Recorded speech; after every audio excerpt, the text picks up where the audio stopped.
Mag-out na ta. So, okay ra. Thank you. Thank you.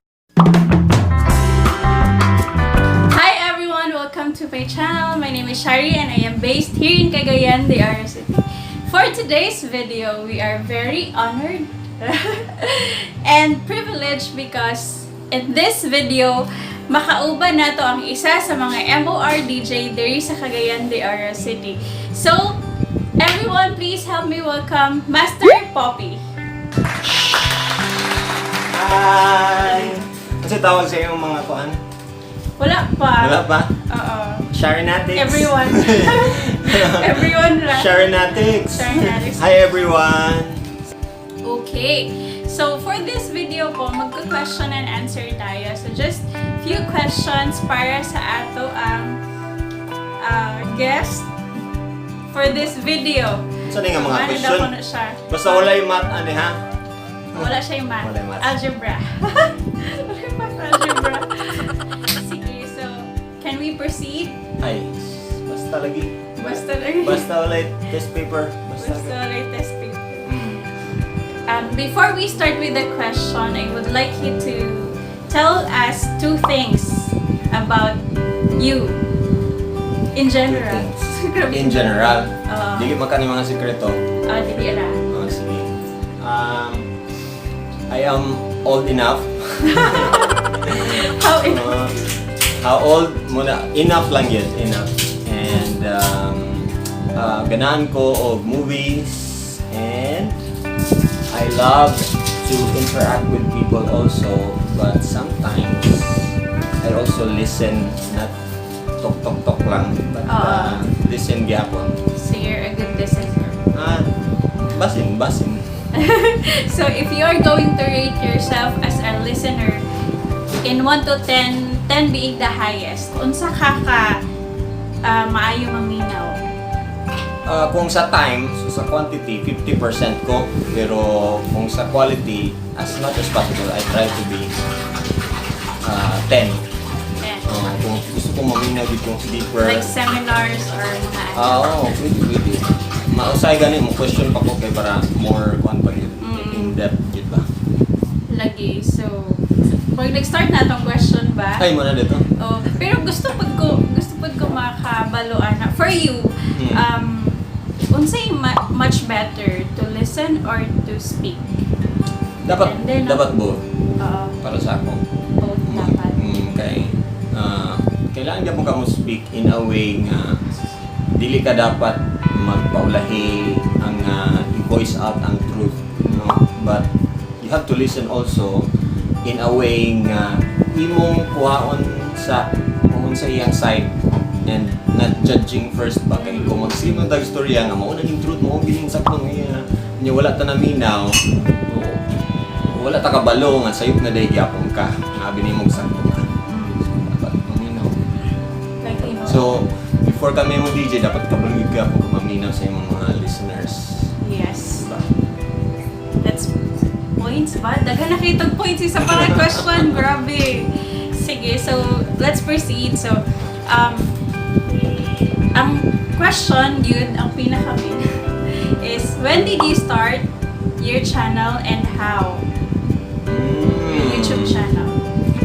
Sa una na gyud, dugay na gyud ko wala pa nang YouTube no. Dugay na gyud ko ganahan maghimo-himo og video. Labi na sa Youth for Christ, sa Friendster pa lang na sa una. Now, nagsugod ko sa YouTube ang mga 2012 because wala lang, mas kuan mo grang YouTube, mas more on videos gid siya. So, namo ti picture ang mga Friendster no. Pero dito nag-start ko as kuan lang, ganahan ko magkuila and then akong ang akong mga skills ma-develop, hinahinay siya o ka-develop at least na ay venue for me to upload and then to share to people nga sila po good vibes po sila. Like, so, nag-start ka og katong mga good vibes na mga content. Pinakauna na ko nga video is nagkuhan lang ni na atumi o sagpulon or something na resort. Ako na mga classmate, iputahan ako dito nga ang mga kwila-kwila naman dito, isang pangit pa kaya ang camera.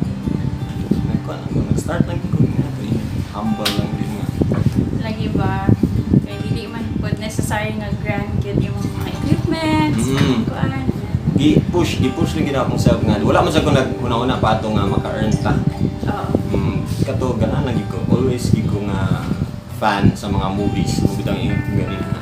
Fan lagi ko sa mga movies. I like watching movies and I like also to create movies. Galing lang dili ko writer.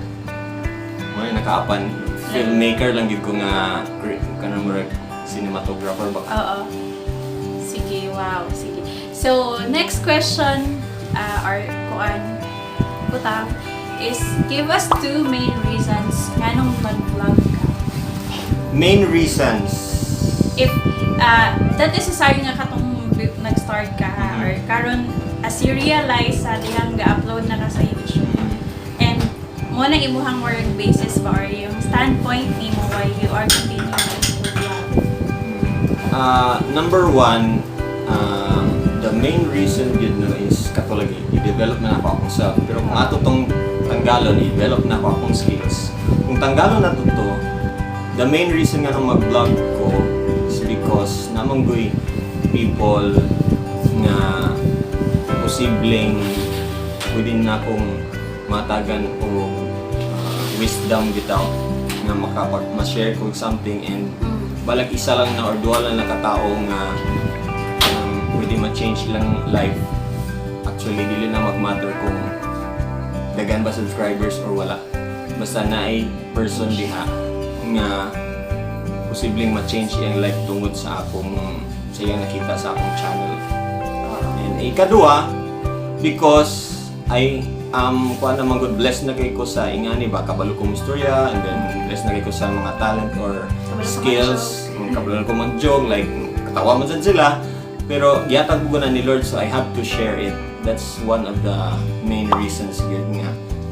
Kung dili nimo gamiton imong talent para sa glory ni Lord, no? Mawala gid siya. So kailangan i-practice gyud nato na ano. Gihatag ni Lord. Tama siya, Jude. Yeah, daghan na kitag points but yeah, added lang to that. Para kasing you are binigyan ka ng seed ni Lord. Tapos if you're not going to plant that, it will not grow and it will not dili siya ma-develop. So murag gyapon na siya sa atong Bisan nimo everyday, regularly. Flourish, oo. So para mag-grow siya. And then yeah, daghan madugangan pa siya og mamunga pagid siya. Dili lang siya nagpabilin nga usa ka seed. Okay, yung magi-plant sa usa ka viewer or naka-idol lugar sa imo, di ba? Mahimo pud silang YouTuber, di mag-influence pud sila lain and then, di ba? Silang family, ilang i-apply ang silang mga na-learn. Yes. Wow! Daghan na kayo itong mga learnings but next, because I heard na si Master Poppy is really good at giving advices, di ba? On your segment. Sa Dear MOR, sa sa Dear gabi, MOR. alas 9, tapos napo ko'y advices mga alas 12 na pa sa launa na yung uban nga kuan gyud ilag. Magpabilin yun.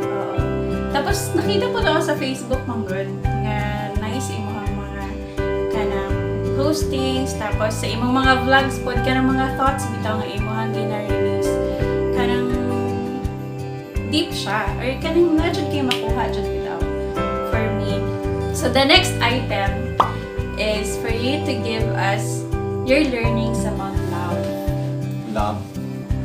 Well, sa mga millennials,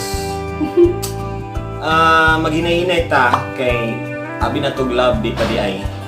No? So, sa mga batanon pa, masakitan pag yun mo, ayaw yun mag-expect nga ang love is happy-happy lang na. Ang love is kanang kilig, mauna ng love. Ang love is nag-care lang yun ka. Ang love is medyo kaning feeling nga nata sa cloud 9 ba. So ayaw lang yun pag-expect niya na because along the way, sakitan mo and you will see that love is nga na gyud naagi kaakibat nga pain. Murag una-una na to kung unsa ta ka gilove ni Jesus, di ba? Nagpakamatay siya eh. Pangutanan ako dahil sa inyo mga millennials, kaya ba niyo pakamatay para sa usa ka tao or group of people? Kaya ba na nimo? Kung maabot ka sa point nga kayo pwede. Oh, kana siya genuine love and ang pangutana ikaduha, kaya ba nimo mo love balag walay mabalik sa imo? Muna ikadua. Kay di pud ang unconditional love. So walay kondisyon. Loving is giving. Once na mag-give ka, balag pasakitan ka, balag bad ang maabot sa imo or walay maabot sa imo, syempre, it's okay because you're giving, di ba? Yung mo itong gihatag sa iya and iyang gamiton or dili, iyang ibalik or dili, it's okay. Mas maayo kung ibalik niya, pero kung dili, okay rin yapon. You still love the person or sa bala community baka na imong love or imong work. So, unsa imong masulti about kana bitang Romantic love atong istorya na ni? romantic love. Kana bitang imong giingon, kana bitang ginaingon sa Rimangga. Unsa imong masultian ang kana bitang ginaingon sa uban nga when you love, do not give your 100%. Just give like or magtira ka para sa sarili mo. Anong masasabi mo about that? Sometimes it applies, sometimes lang. Maka-apply ka na labi na kung nalimtanan nimo ang imong self. Okay? Before ka mag-love mangud sa uban, in a way, kung gusto ikag partnership relationship, before ka maghatag og love, kailangan naa na sa imo ang love. Kailangan love na nimo imong self, love nimo kung unsa imong nature, love nimo ang creator nimo. So, kana din siya nga love mo din na imong i-share sa uban. Hindi mo na imong mahatag sa uban kung ang uban, ang imong pangitaan bitaw nga i-love ko ninyo bi, di ba? Or ihatag nimo siya and you're expecting something in return. So, it applies nga kung dili pa nimo love imong self, no? Dili sa ka mag-love gid todo ato nga siya na gid, di ba? So, you have to give time for yourself. But once na you are complete na spiritually po, emotionally complete na ka, that's the time nga you can give your all to a person and kuan. And kabalo man ka nga, it's the right thing to do. Makabalo na ka na, labi na kung matured na ka sa pag-intindi sa gidang love. Lagi ba? Tapos, ano kasi, parang when you love din kasi, if it's real love, dili man na siya good nimo pwede i-divide kasi parang real love yan eh. Hindi mo siya pwedeng pigilan. Parang ganon. Kasi when you love, real love, ang mangyayari, parang kaya mong gawin talaga lahat para sa kanila. So parang ganon siya. So yun, tama din no na kailangan we know our value muna. Sa ating self. Oo, kung alam natin yung value natin, we also know how to value others and to give the love. Yes, maraming nagsasabi na pwede ka ring mag-selfless love. Pero, dapat na-love mo na yung self mo. Unahin mo muna yung the real person who will give the love. But if you have the love of God, the love of Jesus Christ in your heart, parang automatic na yun. Parang kahit hindi siya deserving na pagbigyan mo ng love, parang automatic na ibibigay mo sa kanya. Parang ganun. Parang kahit nasasaktan ka, o kaya nasasakal ka, o nahihirapan ka, parang that's the usual you. Parang ganun. Na. Seryoso kayo ba? Pero okay na siya. Hey, inga na nag-love si Lord sa ato. Lagi. So, if you inga na strong kay ka sa imong kanang emulate sa love ni Lord sa atong tanan. Kung strong kay ka na, okay ra gyapon kay sa tanan. But naiuban gyud nga practical, inga na, diba na may uban nga medyo kuan gyud gusto sa nila og to be loved in return. Oo. So, makabuot sa ila kung lagi. Dahil lahi man siya ng kuhan. Mupo na ilang kalipay. Oo. So, yeah, daghan nakitag na tunan. But, one last thing. Kanang, unsa imuhang ma-advise ngadto sa mga gusto mag-start o YouTube channel? Okay. So, ang akong main advice gyud, mga advice na or main advice. Ang main advice gyud ako para sa gusto maghimo og YouTube channel or gusto na mag-start og YouTube channel. Himuan na ninyo karon na. Ayaw na pagdugay-dugay. Kay sige pa kag kuan diya una-una unsa man akong kuan ay unsa man akong gusto may kuan ay unsa may akong camera ay unsa may akong kuan so magulat pa ka. So samtang na kay cellphone diha, samtang you can kuan create now. Okay? You will learn along the way. So dito na din ka mag-develop na rin ka ana. So be open sa mga critics, be open sa tanan-tanan, and then be open to your development. The long run, pag abot, ako wala pa mo ko niabot dito, pero I'm just going with the process. So mauto no, daghan kayo tagnatunan from Master Poppy himself. And yeah, wag-out na ta. So, Thank you! yeah, thank you so much sa imuhang pagtubag sa ako ang mga pangutana and sa imuhang mga insights nga imong i-share. Kanang sobrang helpful guys. You should check yung channel ni Master Poppy. I will just put the link down below and also yung name ng channel niya dito ilalagay ko. And also yung FB page niya at yung mga segments niya sa MOR if you have time, if you are free, or better give it time para makadungog mo sa iyang mga advices and you will hear similar thoughts or similar insights from Master Poppy himself. So thank you so much. Thank you It's po. really an honor and privilege to have you here in my channel. It's an honor gyapon kay tagan mo gyapon ko katunan sa imong channel po. And ako dili maging go perfect, dili man sa kukuan, and just going with the Oh my God. kana bitaw kong unsa poy akong na-learn sa uban. So mao lang pud na, so pasensya kung dili ta pareha og dili ta ga-agree sa uban nga mga butang. So, Yeah. Thank you so much for watching, guys. I'll see you in the next one. And please click the subscribe button and the bell notification. And please also leave a comment down below kung meron kayong topic or meron kaming na-discuss na may insights din kayo or may gusto kayong sabihin. Leave a comment down below.